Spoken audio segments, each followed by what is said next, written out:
Hello guys, మనకి నిన్న RR versus GT match complete అయింది కదా. సో అయితే మరి ఇక్కడ వైభవ్ సూర్యవంశీ విధ్వంసం క్రియేట్ చేశాడు. సో దాంట్లో ఎటువంటి డౌట్ లేదు. అయితే దీని గురించి మ్యాచ్ ముందు మనకి వీరేంద్ర సెహ్వాగ్ కొన్ని కామెంట్స్ చేయడం జరిగింది. ఓకే, ఈ వయసులో నీకు ఇంత ఆపర్చునిటీ, దాని తర్వాత నువ్వు ఈ రేంజ్ వరకు వచ్చావు అంటే అది నీ దగ్గర టాలెంట్ ఉండబట్టే వచ్చావు. కానీ దీన్ని కనుక నువ్వు తలకెక్కించుకుంటే, మరి ఒక గర్వంగా కనుక తీసుకున్నావు అంటే మళ్ళీ ఏ దారిన అయితే వచ్చావో అదే దారిన మళ్ళీ ఇంటికి వెళ్ళిపోతావు అని చెప్పేసి సెహ్వాగ్ కూడా మాట్లాడాడు. అయితే దాని తర్వాత సెహ్వాగ్ చెప్పింది ఏంటంటే, నువ్వు విరాట్ కోహ్లీ లాగా మరి కన్సిస్టెంట్గా నువ్వు పర్ఫామ్ చేయగలిగితేనే మరి ఈ క్రికెట్లో కొనసాగుతావు, లేదు చిన్న వయసులోనే నాకు కోట్లు వచ్చినాయి అనే ఉద్దేశంతో కానీ నువ్వు ఉంటే మరి సర్దుకోవాల్సిందే అని చెప్పేసి కూడా మరి సెహ్వాగ్ చెప్పాడనమాట. అయితే దీని తర్వాత నిన్న మ్యాచ్లో చూసుకుంటే మనోడు సెంచరీ కొట్టాడు.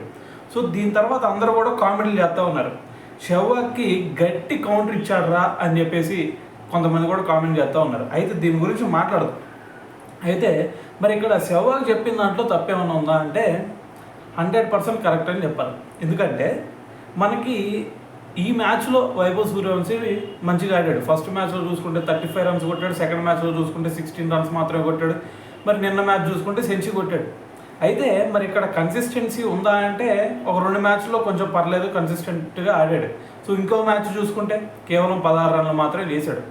అయితే మరి దీంతో మనం హైప్ క్రియేట్ చేయొచ్చా వైభవ్ సూర్యవంశీ కంటే?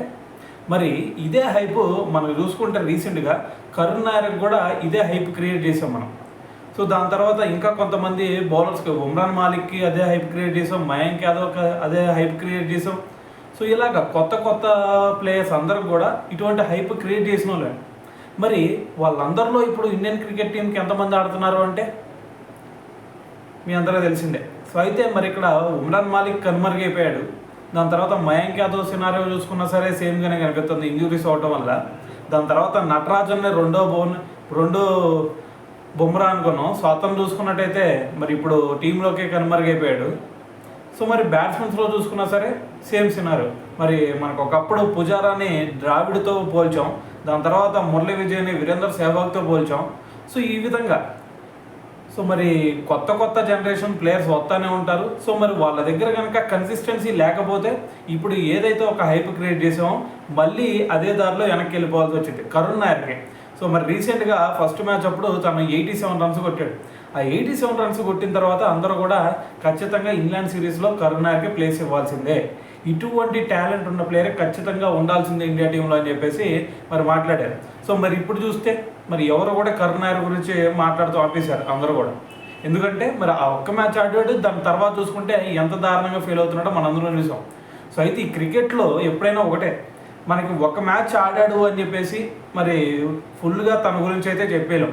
సో అలాగని చెప్పేసి ఒక మ్యాచ్ ఆడిన తర్వాత కూడా మరి అతను దేనికి పనికిరాడు అని చెప్పలేం. అయితే ఇక్కడ మరి వైభవ్ సూర్యవంశీ ఇంత చిన్న ఏజ్లో మరి అటువంటి ఎక్స్ట్రాడినరీ ఇన్నింగ్స్ ఆడాడంటే ఖచ్చితంగా తనలో టాలెంట్ గట్టిగా ఉంది. దాని తర్వాత మరి ఫస్ట్ మ్యాచ్ అప్పుడే ఫస్ట్ బాల్ 6 కొట్టాడు శార్దుల్ ఠాకూర్ని. సో మరి అటువంటి అగ్రెసివ్ ఇంటెంట్ ఉంది మరి. సో దీన్ని బట్టి అయితే మరి డౌట్ అయితే లేదు, మరి మనోడి దగ్గర టాలెంట్ మాత్రం ఖచ్చితంగా ఉంది. కానీ దాన్ని రేపు మరి నేను ఇటువంటి సెంచరీ కొట్టాను అనే ఒక గర్వాన్ని కనుక తలకెక్కించుకున్నాడు అంటే మరి ఏ దారిన ఇచ్చాడో ఆ దారిని వెళ్ళిపోవాల్సిందే. అయితే మనకి ఇటువంటి ఇంటెంటే మనకి యశస్వి జైస్వాల్ నుంచి కూడా వచ్చింది. సో మరి దాని తర్వాత అభిషేక్ శర్మ నుంచి కూడా వచ్చింది. సో మరి వీళ్ళిద్దరూ చూసుకుంటే మరి కన్సిస్టెంట్గా పర్ఫామ్ చేస్తున్నారంటే అభిషేక్ శర్మ గురించి మీరు అందరూ చూసిందే. సో మరి మనకి ఎస్ఆర్హెచ్ తరఫున ఎంత అగ్రెసివ్ ఇంటెంట్తో ఆడేవాడో మనందరం చూసాం. మరి ఈ సీజన్లో చూసుకుంటే ఓన్లీ ఒక్క మ్యాచ్ మాత్రం ఆడాడు. సో మరి ఇక్కడ వైభవ్ సూర్యవంశీ కూడా మరి ఈ మనకి లాస్ట్ మ్యాచ్లో మరి 100 కొట్టాడు. సో దాని తర్వాత మరి నెక్స్ట్ మ్యాచ్లో ఆడకపోతే చేసేది ఎవరో కూడా చెప్పలేం. సో కాబట్టి మరి సెహ్వాగ్ చేసిన కామెంట్స్కి మరి